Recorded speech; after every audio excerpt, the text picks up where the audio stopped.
우리 함께 예배드리는 분들 서로 바라보며 인사하겠습니다. 많은 은혜 받으시기 바랍니다. 주님의 크신 평강이 귀한 예배의 자리에 나온 우리 모두의 심령 속에 가득하기를 축복합니다. 사랑하는 여러분, 치열한 이 세상 속에 살다가 교회에 오셨는데 지난 한 주간 여러분의 가정과 일상에 평화가 있었습니까? 이 표정들을 보니까 평화로운 한 주를 보내신 분들도 계신 것 같고, 이 눈빛으로 괴로우니까 그런 질문 하지 말라고 하시는 분들도 계신 것 같습니다. 이 가정 신방을 하면 제일 먼저 눈에 띄는 게 있습니다. 그 거실에 걸린 가족 사진입니다. 우리 화면을 같이 보겠습니다. 저렇게 가족 사진을 보면 그렇게 화목할 수가 없죠. 세상에서 제일 행복한 표정, 근심 하나 없는 밝은 얼굴로 다들 웃고 있습니다. 대부분 사진관에 가셔서 가족 사진을 찍은 경험이 있으실 텐데, 여러분 그 셔터가 눌리기 직전 그 풍경 기억하고 계십니까? 저는 10수년 전 부모님 환갑 기념으로 가족 사진을 찍은 적이 있습니다. 전 그때가 아직도 선명하게 생각이 납니다. 평화로운 한 장의 사진을 얻기 위해 전쟁과 같은 시간을 보냈습니다. 이동하는 차에서부터가 전쟁이었어요. 그 당시에는 아이들이 어렸기 때문에 챙겨야 할 것도 많고, 또 그날따라 얼마나 차가 막히는지 아이들은 차 속에서 짜증을 내고 울기도 하고, 또 사진관에 도착했는데 그때부터는 더 난리였습니다. 또 이쁜 옷을 사서 입혔는데 답답하다고 울고 짜증내고, 또 울면 얼굴이 빨개지니까 울지 말라고 사탕 입에 물려주고, 아내와 제가 어르고 달래서 아주 그때 그걸 하느냐고 예민해졌었던 기억이 있습니다. 아주 폭발 직전까지 갔습니다. 그런데 참 신기하죠. 그렇게 있다가 이 사진사 선생님이 자 이제 사진 찍습니다. 자 웃으시고 하나 둘 하는데 순간 이 세상에 가장 온화한 얼굴, 이 밝은 얼굴로 싹 변하는 겁니다. 그 변하는 시간 0.1초도 안 걸렸어요. 저는 지금도 그 사진을 보고 있으면 그날의 이 식은땀이 생각이 납니다. 사진 속 얼굴들은 다 평화로운데 실상은 전쟁 중이었습니다. 사진 속 풍경 가만 보면 평화로워 보이지만 이것은 엄밀히 말해 이 평화가 아닙니다. 위장된 평화입니다. 겉으로는 웃고 있고 이 문제 없어 보이지만 억지로 꾹 참고 있는 상태인 겁니다. 속은 골마가는데 겉만 멀쩡한 척 그렇게 사는 것, 그것은 성경이 말하는 이 샬롬, 진정한 평화가 아닙니다. 지금 여러분의 마음은 어떠십니까? 여러분의 마음에 하늘로부터 임하는 평화가 있습니까? 아니면 겉은 얼굴은 미소를 띠고 있지만 속은 여전히 답답하고 원망과 질투로 골마가고 있습니까? 하나님은 우리가 이 사진 속에서만 웃는 연기자가 되기를 원치 않으십니다. 렌즈를 벗어난 삶, 카메라 셔터가 내려간 후의 일상, 지치고 볶는 삶의 현장 속에서 진짜 평화를 누리며 살아가기를 원하십니다. 지난 2주간 이 나눴던 용서의 말씀들이 바로 이 진짜 평화를 위한 기초 공사였습니다. 여러분 지난 2주간 들었던 설교 다 기억하고 계시죠? 고개를 드시기 바랍니다. 지난날의 이 설교 기억나지 않아도 괜찮습니다. 오늘 설교가 핵심이기 때문에 집중해서 잘 들으시기 바랍니다. 그 1주차에는 위에서 아래로 흐르는 하나님의 수직적 용서를 살펴보았습니다. 하나님의 무조건적인 용서, 내 죄를 다시는 기억하지 않으시는 바다와 같이 넓고 깊은 하나님의 용서에 대해 나누었습니다. 그리고 두 번째 주에는 버려야 할 것과 가져야 할 것에 대해, 다시 말해 마음의 청소에 대해 나누었습니다. 내 안에 쌓여있는 악독, 쓴뿌리 다 버려버리고 그 빈자리 친절과 긍휼과 용서로 채우자 했습니다.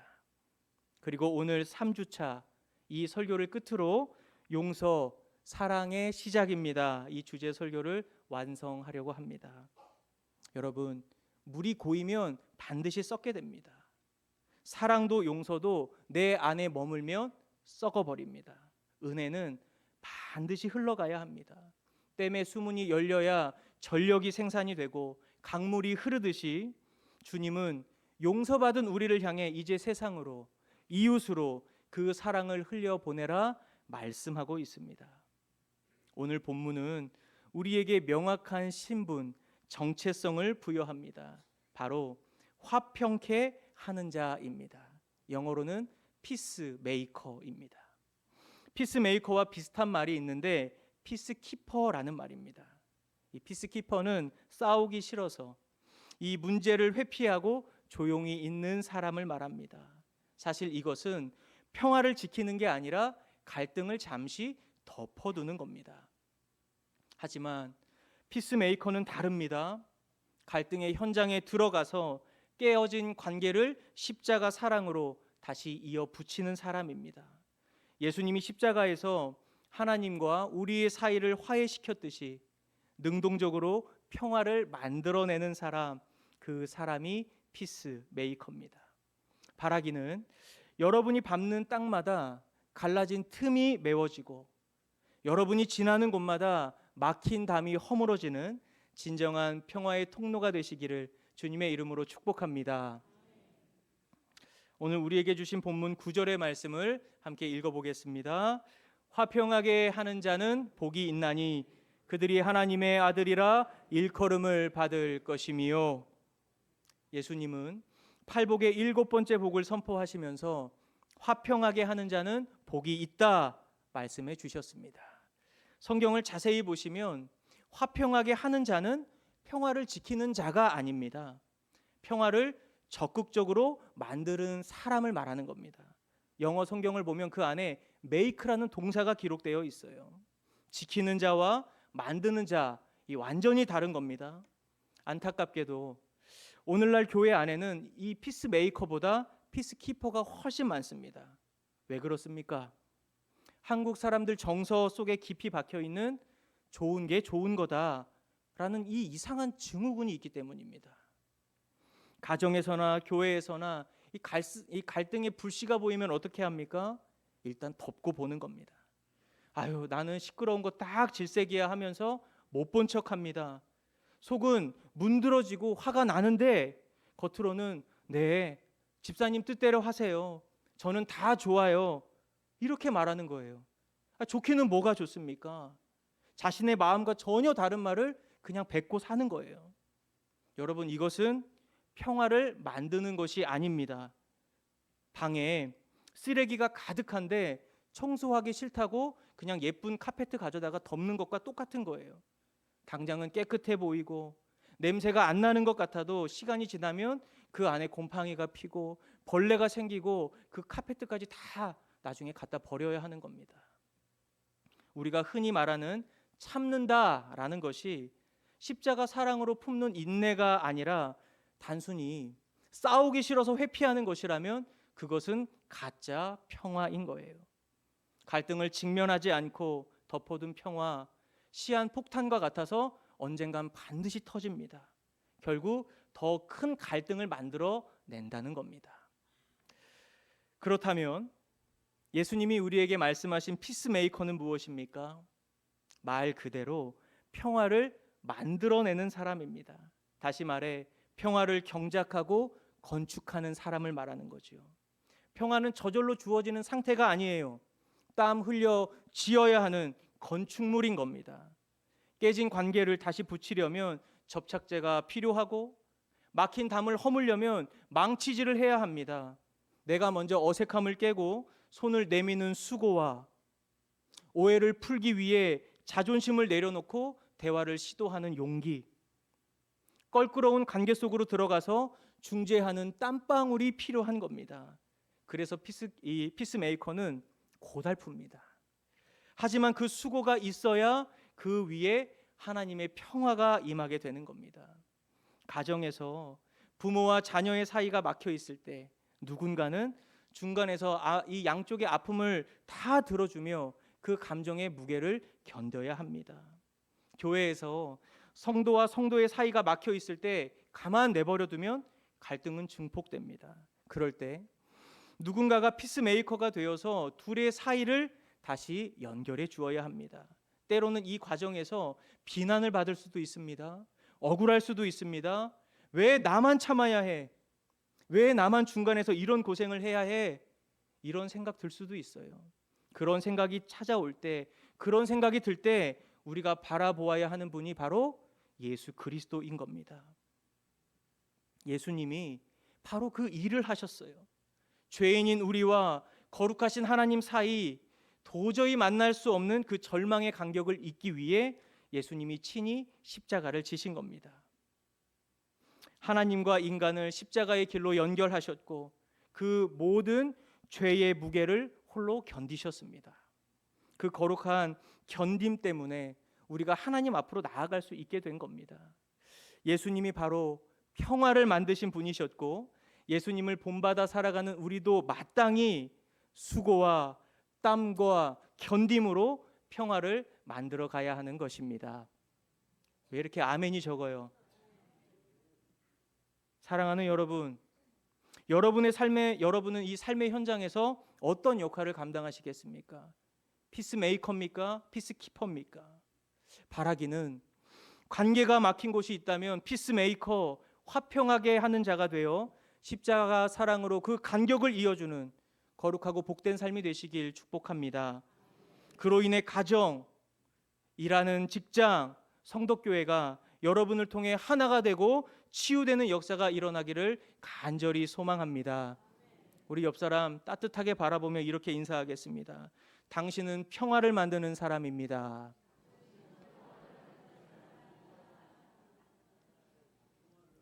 인색하게 한 번만 하지 마시고 왼쪽을 하셨으면 오른쪽도 하시고 앞에 하셨으면 뒤에도 하시고 다시 시작. 당신은 평화를 만드는 사람입니다. 우리가 이 화평을 만드는 피스메이커가 되기로 결심해 보지만 막상 실전에 들어가면 우리 앞을 가로막는 높은 산이 등장합니다. 그 대상이 바로 원수입니다. 마태복음 5장 44절 우리 함께 읽어봅니다. 나는 너희에게 이르노니 너의 원수를 사랑하며 너희를 박해하는 자를 위하여 기도하라. 전혀 은혜가 안 되는 말씀이죠. 이 말씀 아주 부담스러운 말씀입니다. 예수님 솔직히 말해서 내 마음에 드는 이웃 사랑하기도 어려운데 원수를 사랑하라고요? 이거 너무 가혹한 거 아닙니까? 차라리 금식 기도를 하라고 말씀하시면 제가 하겠습니다. 이렇게 반항할지도 몰라요. 우리는 본능적으로 나에게 잘해주는 사람에겐 잘하고 나를 공격하는 사람에게는 똑같이 갚아주고 싶어 합니다. 눈에는 눈, 이에는 이예요. 받은 만큼 아니 그보다 조금 더 얹어서 돌려줘야 직성이 풀립니다. 그런데 주님은 그 상식을 완전히 뒤집어 버리시는 겁니다.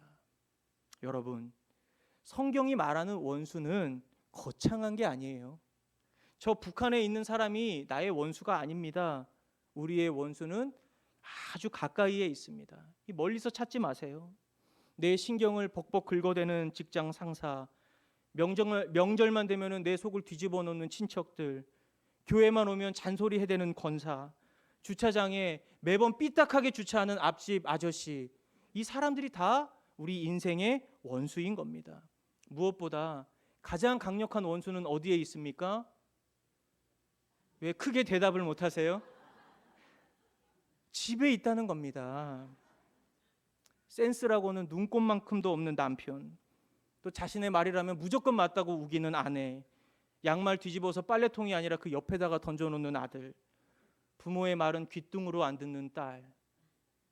어떤 목사님은 원수는 외나무 다리에서 만나는 게 아니라 식탁에서 만난다, 탄식하며 말씀하신 적도 있습니다. 제가 그 말씀 듣는데 이상하게 공감이 되더라고요.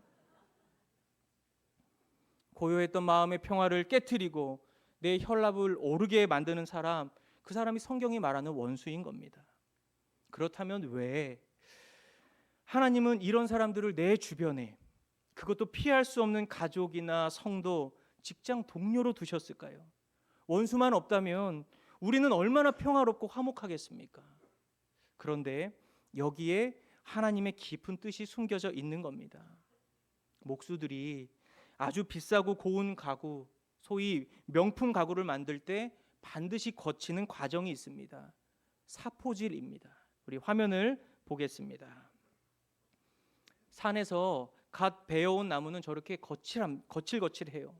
가시도 박혀 있고 옹이도 튀어나와 있습니다. 저 상태로는 고급 가구가 될 수가 없습니다. 자, 다음 사진을 띄워주세요. 그래서 목수는 거친 사포를 가져와서 그 나무 표면을 벅벅 문지릅니다. 나무 입장에서 한번 생각해 보세요. 얼마나 아프겠습니까? 주인님, 왜 나를 이렇게 괴롭힙니까? 살이 깎여져 나가는 것 같다고, 이제 좀 그만하라고 비명을 지를 것 같습니다. 하지만 목수는 멈추지 않아요. 왜냐하면 그 사포질이 없으면 나무는 가시가 돋은 채로 남아서 아무도 만질 수가 없고 아무짝에도 쓸모없는 나무가 되기 때문입니다. 매끄러워질 때까지, 광이 날 때까지 문질러야 비로소 명품이 되는 거죠. 여러분, 하나님이 우리 인생에 왜 원수 같은 사람들 남겨두셨을까요? 그 사람들은 나를 괴롭히기 위해 존재하는 악당이 아닙니다. 그 사람은 나를 다듬기 위해 하나님이 잠시 손에 쥐고 쓰시는 인생의 사포인 겁니다.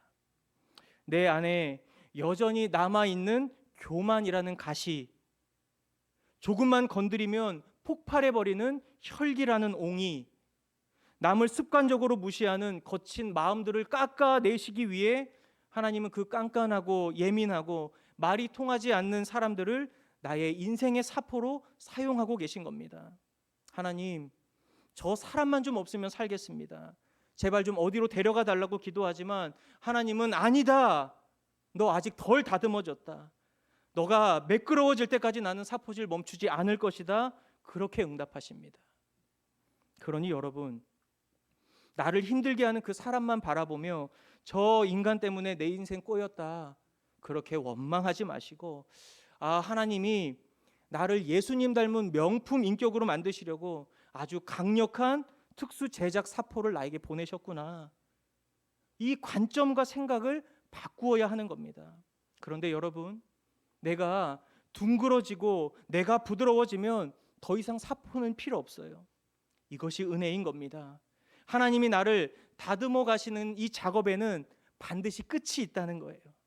사포질이 끝나는 순간 하나님은 그 사포 내려놓으세요. 사랑하는 여러분, 원수는 나를 예수님의 인격으로 성숙시키고 성장하게 하는 하나님의 도구이자 변장된 축복의 통로인 겁니다. 이 도리어 감사할 일이죠. 여러분, 저는 미워하는 사람이 있을까요, 없을까요? 저 미워하는 사람 있으면 안 돼요? 저도 미워하는 사람이 가끔 있습니다. 미워하는 사람이 마음에 생기면 그 사람을 위해 축복해요. 하나님, 누구누구를 예수님의 이름으로 축복합니다. 그게 끝이에요. 길게 기도하지 않습니다. 솔직히 미워서 길게 기도도 안 나와요.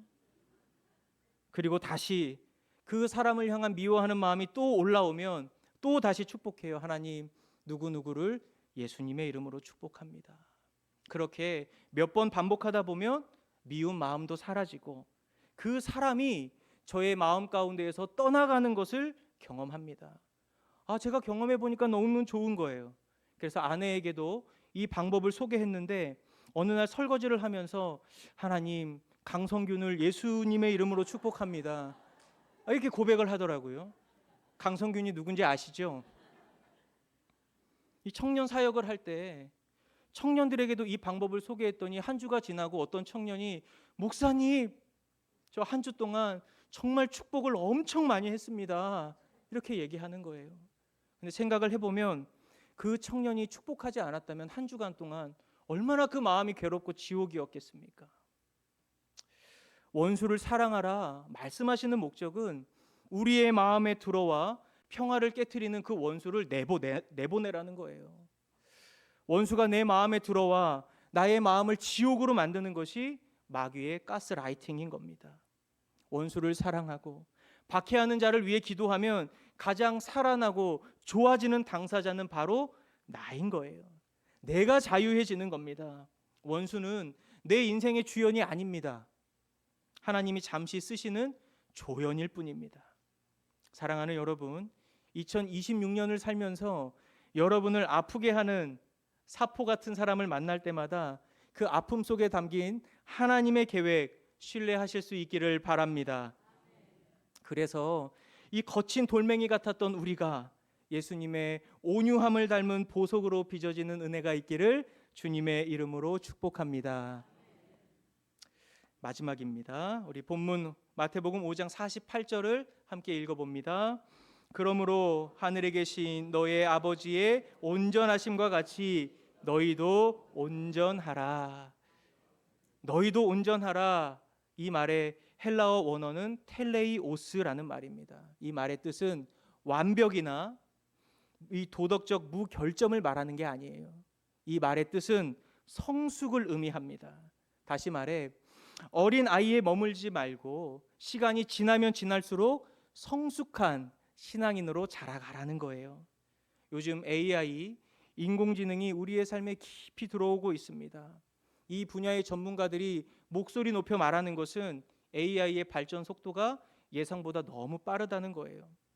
사라지는 직업도 셀 수 없이 많아지고 사람들이 보편적으로 가지고 있었던 가치와 의미가 다 재조정될 거다 이렇게 예측을 합니다. 사무직 업무의 80% 이상 AI가 대체하게 되면서 이 인간이 일하는 시간도 많이 줄어들 거예요. 지금은 당연하게 우리가 의사에게 진료를 받지만 한 10년 뒤면 AI 로봇에게 진료를 받게 되고 수술도 대부분 로봇이 집도하게 될 거예요. 그리고 그 로봇이 제공하는 의료 수준은 대통령이나 재벌 총수가 받는 의료 수준을 뛰어넘을 것이다 이렇게 장담합니다. 제가 신방을 하면서 그 가정의 기도 제목을 물어보면 가장 먼저 나오는 기도 제목이 뭔지 아십니까? 건강입니다. 가족 모두 건강한 거죠. 앞으로 AI가 개인의 유전자, 생활 습관 다 분석해서 질병도 예측하고 발병 전에 예방할 거예요. 신약 개발 속도도 엄청나게 빨라졌기 때문에 암이나 치매와 같은 난치병 이 정복도 빨라지게 됩니다. 여러분 앞으로 이 건강에 대한 기도 제목은 거의 다 사라지게 될 거예요. 그러면 여러분 무엇을 위해 기도하겠습니까? 어떤 신앙의 가치와 의미를 가지고 여러분 살아가시겠습니까? 성경은 이미 우리에게 답을 주었습니다. 고린도후서 5장 18절 말씀 우리 함께 읽어봅니다. 모든 것이 하나님께로서 났으며 그가 그리스도로 말미암아 우리를 자기와 화목하게 하시고 또 우리에게 화목하게 하는 직분을 주셨으니 하나님이 우리에게 주신 직분이 무엇입니까? 화목하게 하는 직분이라는 겁니다. 오늘 설교의 제목처럼 평화를 만드는 사람으로 살아갈 때 가장 인간답고 가장 성도다운 삶을 살아갈 수 있다는 겁니다. 담임 목사가 되고 나서 저에게 주어진 권위와 힘이 결코 작지 않다는 것을 점점 더 느끼게 됩니다. 저의 말 한마디, 그 결정 하나가 성도님들에게 얼마나 큰 영향을 미치는지 뼈저리게 깨닫고 있습니다. 이 힘을 분별 없이 기준 없이 사용하면 그것은 아이의 손에 들린 칼과 같을 겁니다. 아마 많은 영혼들이 다치거나 상처를 입겠죠. 그래서 목회를 하면서 붙드는 가장 중요한 기준이 있습니다. 그것이 바로 평화입니다. 이 결정이 교회를 평화롭게 하는가, 이 말이 성도들을 화목하게 하는가, 저는 늘 이 질문 앞에 서 있습니다. 제가 어릴 적 다니던 교회는 참 많이 싸우는 교회였습니다. 싸우는 이유는 하나였습니다. 양측의 입장을 들어보면 모두 교회가 잘 되자고 싸우는 겁니다. 둘 다 옳아요. 논리도 완벽합니다. 그런데 결국 교회 갈라지고 성도들은 다 마음의 상처를 입었습니다. 저는 성도교회가 잘 되기를, 부흥하기를 원하지만 잘 되려고 싸우기보다는 조금 더디더라도 서로 사랑하고 화평한 교회가 되기를 더 원합니다. 잠언 17장 1절의 말씀을 우리 다 함께 읽어봅니다. 마른 떡 한 조각만 있고도 화목하는 것이 제육이의 집에 가득하고도 다투는 것보다 나으니라. 아멘. 이 말씀이 여러분의 삶과 가정과 우리 성도교회에게 능력의 말씀이 되기를 주님의 이름으로 축복합니다. 어린 아이들 보면 나 얘랑은 놀고 쟤랑은 안 놀아 하면서 편을 갈라요. 왜 그렇습니까? 미성숙하기 때문입니다. 어른이 왜 어른입니까? 마음에 안 드는 사람도 품고 멀리서 조망하며 조화를 이루어가기 때문에 어른인 겁니다. 너희도 온전하라는 이 말씀, 내 편, 남의 편 가르지 말고 넓은 가슴으로 품어지는 성숙한 어른이 되라는 말씀입니다. 평화를 위해 자존심을 꺾는 것, 화목을 위해 내가 손해를 보는 것, 때로는 가장 미련해 보이지만 실상은 가장 위대하고 성경적인 삶인 것입니다. 바라기는 평화의 도구로 화목하게 하는 직분 온전히 감당하는 성숙하고 아름다운 성도의 삶이 되시길 축복합니다. 결론을 맺도록 하겠습니다. 성 프란치스코의 평화의 기도를 우리 이 시간 화면을 보면서 기도하는 마음으로 함께 읽어봅니다.